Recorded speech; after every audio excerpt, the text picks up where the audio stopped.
नमस्कार बच्चों, सुगम भारती इस पाठ्य पुस्तक में फिर से एक बार आपका स्वागत है। आज हम पाठ क्रमांक 12वां पढ़ने जा रहे, जिसका शीर्षक है अमन शांति है ध्येय हमारा।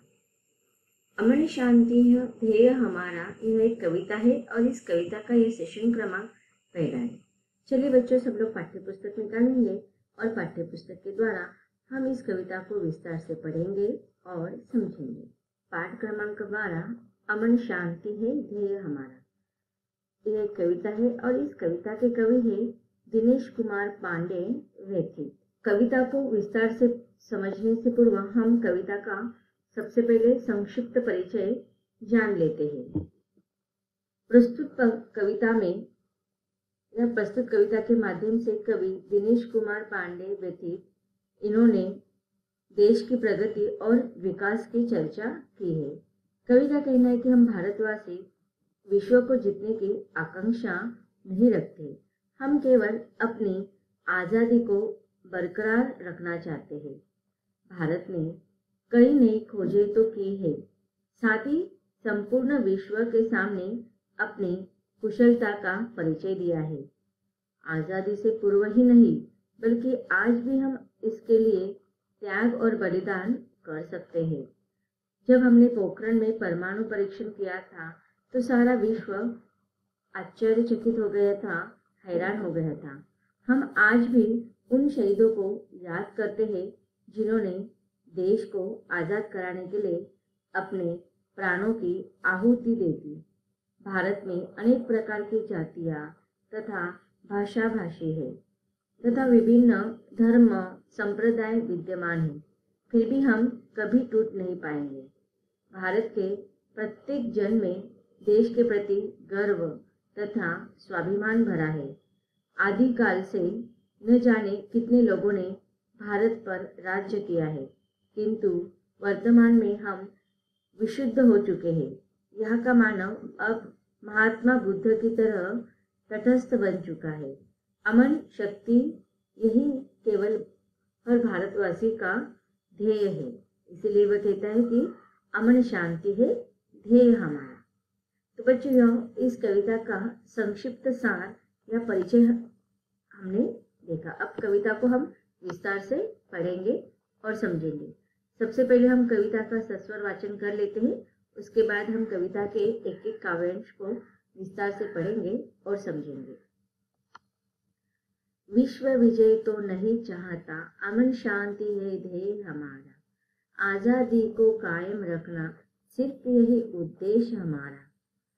हमने जब भी कदम बढ़ाए, कला नहीं कौशल दिखलाए, नई और अद्भुत खोजों से प्रगति पंथ को सरल बनाए।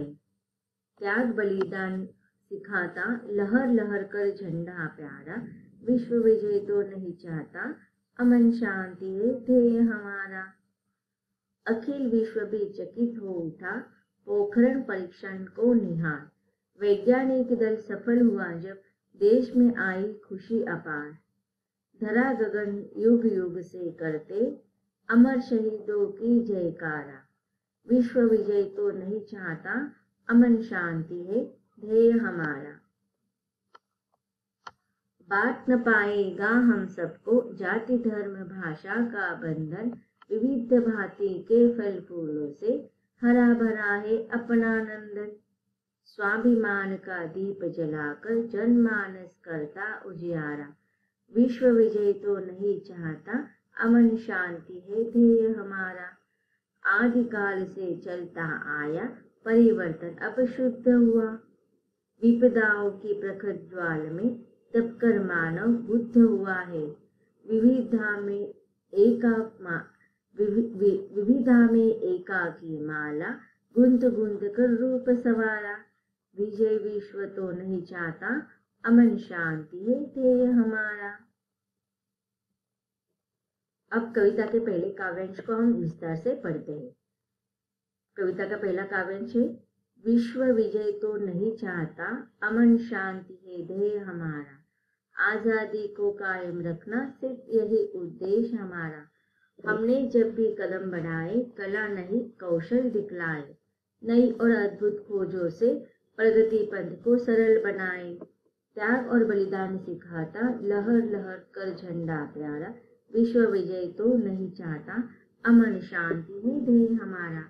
अब देखिए कविता के पहले पंक्ति में ही कवि कहते हैं कि विश्व विजय तो नहीं चाहता, अमन शांति है ध्येय हमारा। ध्येय, ध्येय का अर्थ क्या होता है? उद्देश्य या लक्ष्य।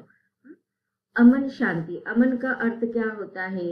अमन हम किसे कहते हैं? तो सुख चैन, सुख शांति, सुख चैन या सुकून की जिंदगी को ही हम अमन कहते हैं। अर्थात सुकून की जो स्थिति होती है उसे ही अमन कहते हैं। ध्येय को हम उद्देश्य, लक्ष्य कहेंगे। आजादी का अर्थ होता है स्वतंत्रता, और सिर्फ का अर्थ होगा केवल। कौशल का अर्थ होगा, कौशल दिखालाय में कौशल का अर्थ होगा कुशलता या निपुणता। अद्भुत का अर्थ होगा अनोखी। प्रगति पंथ का अर्थ होगा प्रगति का मार्ग। पंथ का अर्थ क्या होता है?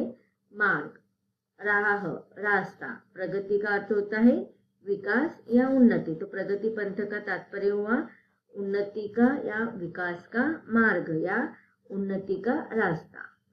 अब हम इस कविता के पंक्तियों को समझते हैं। अगर आपको संदर्भ से प्रसंग लिखना होगा तो सारी कविता के पंक्तियों में से कोई भी काव्यांश या पंक्ति आपको पूछते हैं तो आप सेम संदर्भ लिखेंगे कि प्रस्तुत काव्य की पंक्तियां हमारी पाठ्य पुस्तक सुगम भारती, अर्थात ब्रैकेट में आप लिख सकते हैं हिंदी सामान्य भाग या कक्षा 7 के पाठ 12 अमन शांति है ध्येय हमारा से ली गई है। उसके बाद आपको कविता के कवि अर्थात रचयिता का नाम लिखना है। इस कविता के रचयिता दिनेश कुमार पांडे व्यथित जी है। तो यह संदर्भ आपको हर कविता के काव्यांश में लिखना है जब अगर आपको संदर्भ सहित व्याख्या करने के लिए प्रश्न पूछा जाए। अब हम इस कविता के अर्थ को समझते हैं। कवि कहते हैं कि विजय विश्व तो नहीं चाहता, अमन शांति है ध्येय हमारा, कि हम विजय विश्व, विश्व अर्थात सारे संसार पर या हमारा देश या हम भारतवासी अर्थात भारत और भारतवासी कभी भी विश्व विजेता बनने का सपना नहीं देखता है। वह विश्व पर विजय हासिल नहीं करना चाहता, ये उसका सपना है ही नहीं, ये उसका उद्देश्य है ही नहीं। तो उसका ध्येय क्या है? केवल और केवल मात्र उसका ध्येय है कि सारे संसार में, सारे विश्व में केवल मात्र अमन शांति ही वो करना चाहता है कि सारे भारत देश में वो सारे लोग सुकून, सुख, चैन से अपना जीवन शांति के साथ व्यतीत करे। किसी भी प्रकार का द्वेष, मत्सर, वैमनस्य, शत्रुत्व की भावना देश में नहीं चाहिए, बल्कि वह अपने सारे विश्व में भारत देश केवल यही उद्देश्य या यही सपना दिखता है कि वह केवल और केवल अपने सारे संसार में अमन और शांति को कायम बनाए रखे। आजादी को कायम रखना, सिर्फ यही उद्देश्य हमारा। आजादी अर्थात स्वतंत्रता। हमने यह गुलामी क्या होता है, परतंत्रता क्या होती है, इसका दुख हमने सहा है और इसी कारण आजादी के महत्व को हम समझते हैं। आजादी के बंधन को हम समझते हैं, इसीलिए हम खुद भी स्वयं भी स्वतंत्रता का अनुभव लेना चाहते हैं और दूसरों को भी हम आजादी देना चाहते हैं। तो हमारा देश हमेशा स्वतंत्रता युक्त जीवन व्यतीत करे और उसकी आजादी, उसकी स्वतंत्रता कायम बनी रहे, यही एकमात्र हमारे देश और हमारे देशवासियों का उद्देश्य है। आगे कवि कहते हैं कि हमने जब भी कदम बढ़ाए, कला नहीं कौशल दिखलाए, नई और अद्भुत खोजों से प्रगति पंथ को सरल बनाए। अब देखिए, भारत एक प्रगतिशील देश माना जाता है, एक विकसनशील। आप देखिए, पहला भारत का विकास नहीं हुआ था, तब हम उसे विकसनशील देश के रूप में उसकी गिनती करते थे, लेकिन आज वो विकासशील देश के रूप में, विकसनशील देश के रूप में हमारे सामने आता है। अब एक समय था कि एक वक्त ऐसा था कि भारत में सारा धन, एक समय ऐसा था कि भारत में इतना सारा धन खजाना था कि भारत को सोने की चिड़िया कहा जाता था।